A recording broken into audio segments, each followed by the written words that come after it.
नमस्ते।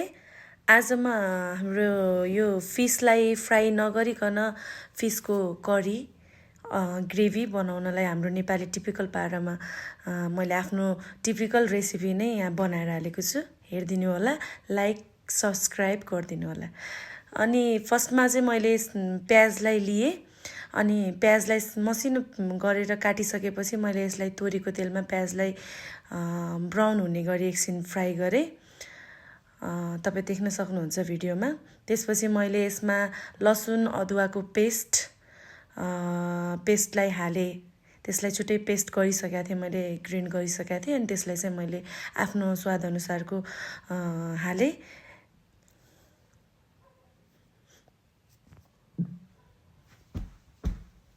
त्यसपछि मैले यसमा जिरा धनियाँको धुलो पाउडर हालेँ आफ्नो स्वादअनुसार। यो पनि हजुरले यसलाई हेर्न सक्नुहुन्छ।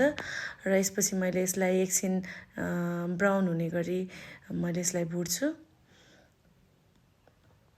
मजाले सबैतिर लाग्ने गरी भुट्छु। अनि त्यसपछि मैले स्वादअनुसार बेसार हालेँ यसमा।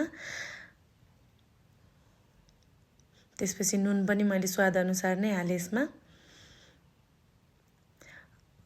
तपाईले पनि आफ्नो टेस्ट अनुसार हाल्न सक्नुहुन्छ। त्यसपछि मैले त्यसमा हल्का पानी हालिसकेपछि मैले यसमा अलिकति पिरो अलि बढी नै खान मन लागेको भएर मैले यसमा ग्रिन चिल्ली पनि एड गरेँ, 2टा पिस मात्रै। हजुरहरूले स्वादअनुसार गर्न सक्नुहुन्छ। त्यसपछि मैले यसमा टमाटरलाई एकदमै मसिनो गरी काटेर टमाटरलाई हालेँ र यसपछि एकछिन ढाकेर यसलाई मैले पाक्न दिन्छु। त्यसपछि मैले यसरी म्यारिनेट गरेर माछालाई राखेको छु सफासँग धोएर। अनि जुन हामीले चाहिँ भन्छौँ नि के अरे माछा फ्राई नगरेर पनि हामीले झोल काँचो बनायो भने एकदम गनाउँछ, स्मेल आउँछ भनेर भन्छौँ नि, हो यसरी पकायो भने चाहिँ स्मेल पनि आउँदैन अनि एकदम टेस्टी पनि हुन्छ।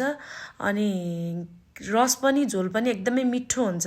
हामीले पिउनको लागि पनि एज अब भातसँग हामीले राइससँग खानु पर्यो भने पनि मिठो हुन्छ।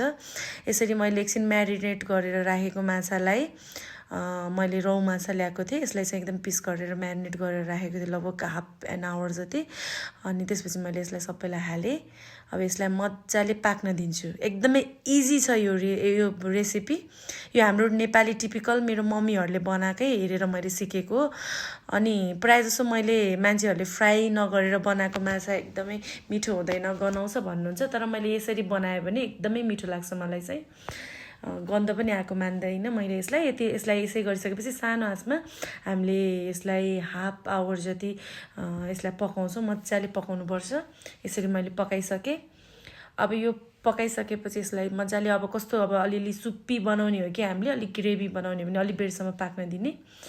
अनि यसरी पाक्छ। पाकिसकेपछि यसरी बाक्लो हुँदै जान्छ। ग्रेभी बनाउने हामीले एकदमै ग्रेभी बनाएर खान्छु भने पनि यसलाई पाक्न दिने। अनि यसरी पाकिसकेपछि देख्न सक्नुहुन्छ तपाईँहरूले एकदमै धुवा आइरहेछ यसबाट मजाले। आज पानी पनि परिरहेको छ अनि त्यही भएर मैले फिस खाने प्लान गरेँ, राइस र फिस। अनि मैले यसरी काटेर राखेको धनियाँको पात पनि अलिअलि हालेँ। सो तपाईँ हेर्न सक्नुहुन्छ एकदमै यम्मी देखिरहेको छ। मलाई चाहिँ एकदमै मनपर्छ। एकचोटि हजुरहरूले पनि खाएर ट्राई गर्नुहोस्। फ्राई गरेर किन बेकारमा हामीले तेल धेरै खानु भनेर मैले यसरी बनाउँछु। अब यो रेडी भइसकेको छ हामीले खानको लागि। एकदमै टेस्टी देखिरहेको छ एकदमै।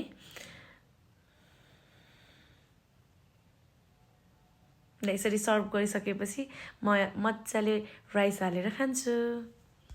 ल भिडियो हेरिदिनुहोस्, लाइक गरिदिनुहोस् र सब्सक्राइब पनि गरिदिनुहोस् र एकचोटि ट्राई गरेर हजुरहरूले पनि खानुहोस् ल।